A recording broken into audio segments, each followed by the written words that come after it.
la distribution des cartes dans Cross the Ages. L'univers de Cross the Ages raconte l'histoire de deux mondes bien distincts, un monde Arcante et l'autre Mantris, qui sont tous deux hébergés sur le continent d'Artelium. Mais chaque civilisation est très différente. À l'est, les Arcantes qui exploitent la magie, tandis qu'à l'ouest se trouve Mantris, une civilisation ultra connectée où la technologie règne. Séparées par la faille, les deux civilisations ont une histoire conflictuelle où la magie et la technologie ont été leur surpuissance, chacune avec une force égale. Et ce qui va attirer ton attention dans cette vidéo, c'est la distribution des cartes, car l'heure de la révélation approche.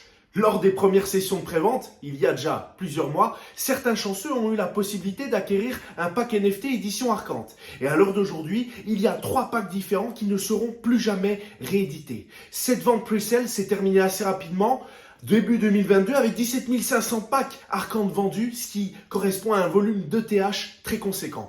Et à l'heure d'aujourd'hui, il y a un giveaway avec 2000 packs standards qui est toujours en cours. Tu peux en gagner. Je t'invite à jeter un œil au Twitter, au Telegram de Cross the Ages ou de Sami Schlagou ou de nombreux youtubeurs qui te font gagner ces packs via des concours. Donc cela fait quasiment 20 000 packs en circulation prêts à être ouverts. Et tu te souviens de tes premières cartes de jeux Pokémon, Yu-Gi-Oh, Magic? C'était incroyable d'en acheter et de les ouvrir. Et ben là c'est pareil, sauf que ces cartes, elles sont numériques et elles pourront même passer en version physique, revendable sur la card market très bientôt.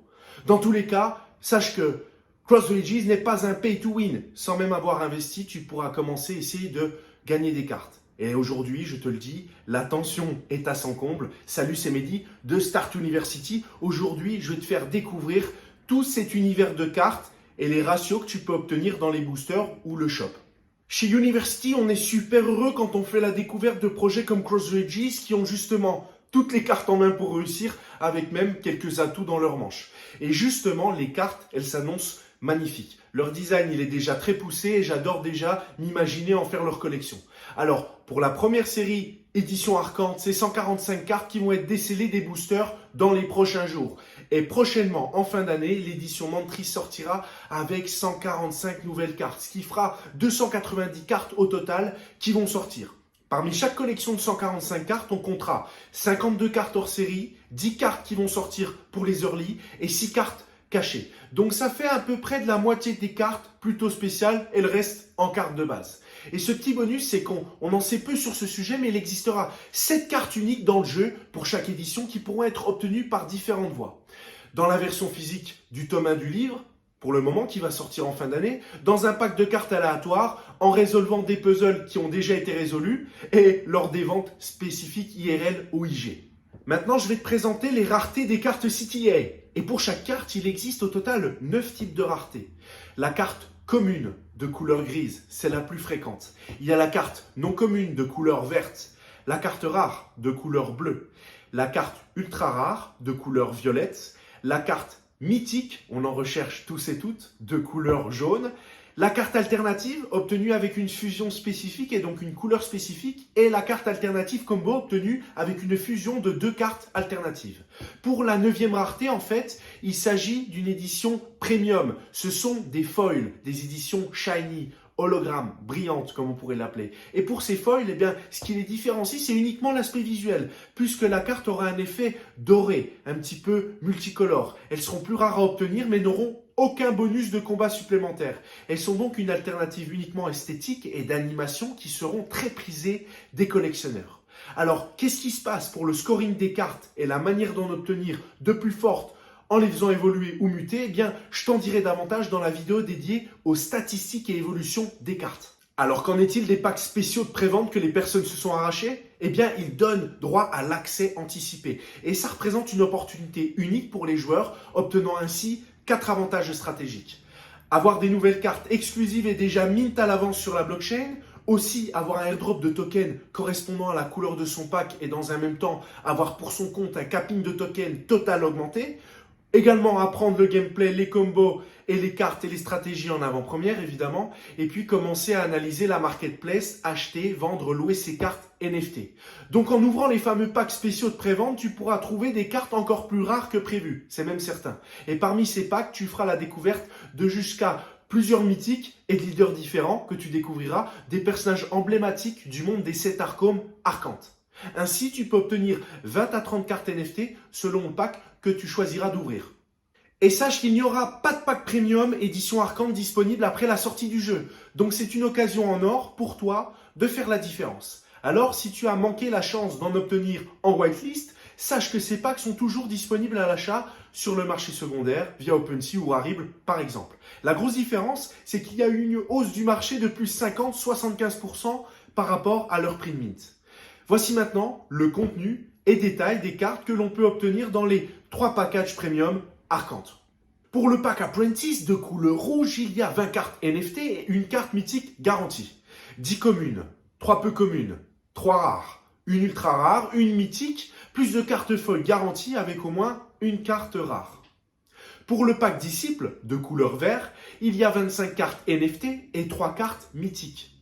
8 communes, 3 peu communes, 6 rares, 3 ultra rares, 3 mythiques, plus 2 cartes folles garanties avec au moins une carte ultra rare parmi elles. Et enfin, le plus intéressant, le pack Primus de couleur bleue. Il y a 30 NFT, dont 6 cartes mythiques, 3 communes, 3 peu communes, 9 rares, 6 ultra rares, 6 mythiques, plus 3 cartes folles garanties avec au moins une carte mythique parmi elles. C'est assez incroyable. Et en supplément, il y a les Community Packs de couleur noire, ils sont gratuits et parachutés directement sur les wallets de gagnants de concours. Et eux, ils comprennent 20 NFT, 100 cartes mythiques garanties, mais c'est quand même possible d'en gagner. Parlons maintenant des packs de démarrage. Et les packs Chest et Booster sont 3 types de loot qui seront disponibles après le lancement du jeu.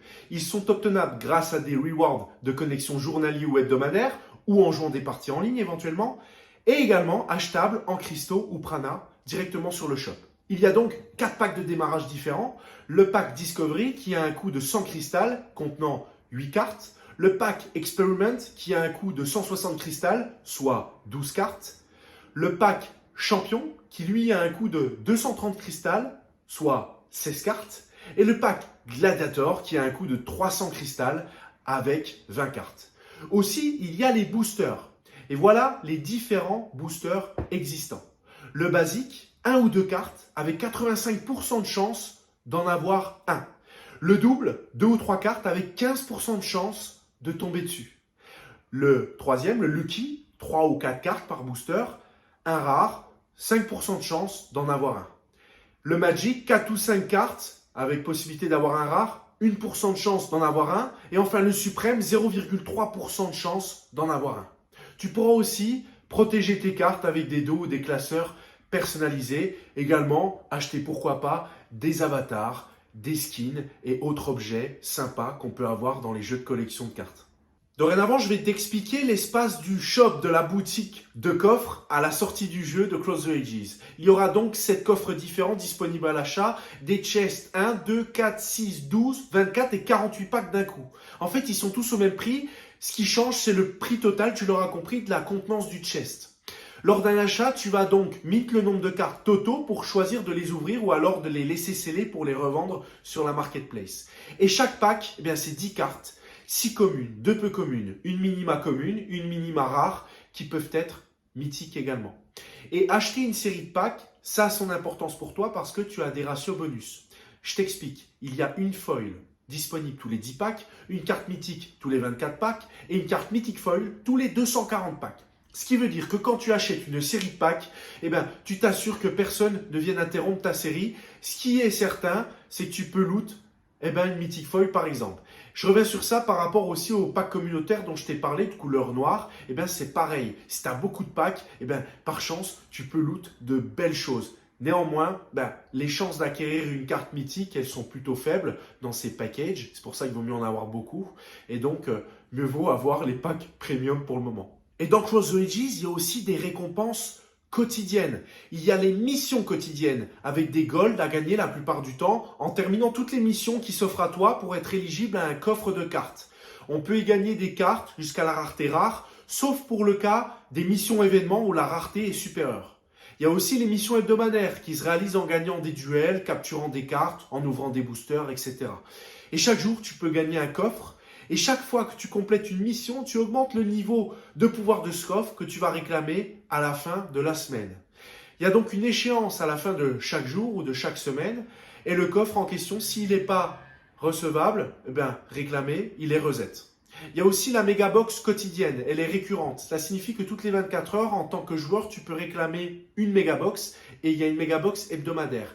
Elle contient des cartes aléatoires, des skins et même de l'or. Et chaque jour, cette boîte, elle devient aussi de plus en plus grande et au 7e jour, la boîte, elle atteint son niveau maximum.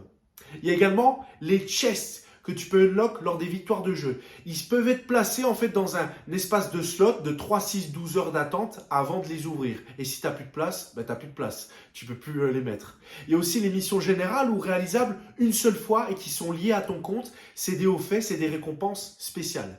Et enfin, il y a les missions événements qui sont des récompenses extra et exceptionnelles qui ne peuvent être gagnées chaque jour ou chaque semaine. C'est assez rare. Évidemment, c'est envisageable de gagner des cartes chaque jour sans payer, ça je te l'ai déjà dit, il suffit de jouer. Et finalement, également, tu as des packages, je t'en ai pas parlé dans l'espace package, mais ce sont des packages événements spéciaux qui permettent de gagner des cartes ultra rares à minima, mythiques, et toutes ces cartes sont en foil. Autrement dit, c'est le Saint Graal et ça, c'est des packages événements qui, je pense, seront peut-être débloqués lors de tournois que tu pourras participer en y payant quelque chose ou pourquoi pas même lors d'événements tout autres disponibles à toute la communauté. Pour finir, j'aimerais t'apporter quelques précisions bonus. Ne quitte pas ton écran concernant les avantages des packs premium et communautaires. Eh bien, comme je te l'avais mentionné, déjà, c'est 3 semaines d'accès en early à l'avance par rapport à la sortie officielle, mais surtout d'avoir un airdrop de tokens correspondant à la valeur de ton pack et un capping de tokens élevé à vie sur ton compte. Et tout ça te permettra à l'early d'avoir en plus un achat de tokens à prix attractif, des tokens qui te permettront peut-être, selon le nombre que tu en as, d'avoir des airdrops récurrent de cartes CTA. C'est assez incroyable. Alors après t'avoir raconté tout ça, note juste 2 choses sur ton game account et ton game wallet. Bien, tu as le game account avec tes cartes non mint et donc off-chain avec un usage limité. Il y a le game wallet avec tes cartes déjà mint, on-chain et tu en fais ce que tu en veux. Par exemple, pour les packs d'édition Arcan, tu as accès anticipé, ils sont des packs NFT déjà mint. Ce qui veut dire que quand tu déballes ton pack, toutes les cartes, elles vont sur ton game wallet. Ça t'évite de les transformer en NFT. Et c'est la différence avec le contenu in-game disponible à la sortie du jeu pour les utilisateurs qui n'ont pas de pack acheté ou de pack pré-mint. Ils vont devoir minter chacune de leurs cartes pour les transférer de leur game account jusqu'à leur game wallet sur la blockchain. Compris? Aussi, j'oubliais, il y a le pack Arcante Legacy. Fais attention sur OpenSea par exemple, c'était le premier drop de cartes par rapport au pré-mint. Ce pack, il n'est pas utilisable et pas ouvrable en jeu. Il a été remplacé par un nouveau smart contract et en fait, c'est une pièce de collection. Et dernière chose, vraiment dernière chose, fais attention sur OpenSea, il y a un autre CrossRages, c'est un fake account qui vend des boosters. Ne va pas lui acheter des boosters parce que c'est une arnaque. Fais attention, ça fait des mois que ça dure. Et bien voilà, pour les explications de la distribution des cartes chez Cross the Ages, j'ai été plutôt bavard, j'espère que j'ai été clair. N'hésite pas à me poser des questions. Ce qu'il y a de sûr, c'est que les cartes vont être à l'avenir plus ou moins prisées et il y a beaucoup de moyens différents d'en obtenir, tu l'as vu. Alors pour nous soutenir, n'hésite pas à t'abonner. On te prépare du nouveau contenu, on va te tenir en haleine sur les prochains jours et les prochains mois. Alors on se retrouve en jeu pour s'affronter et à bientôt les cartes gamers.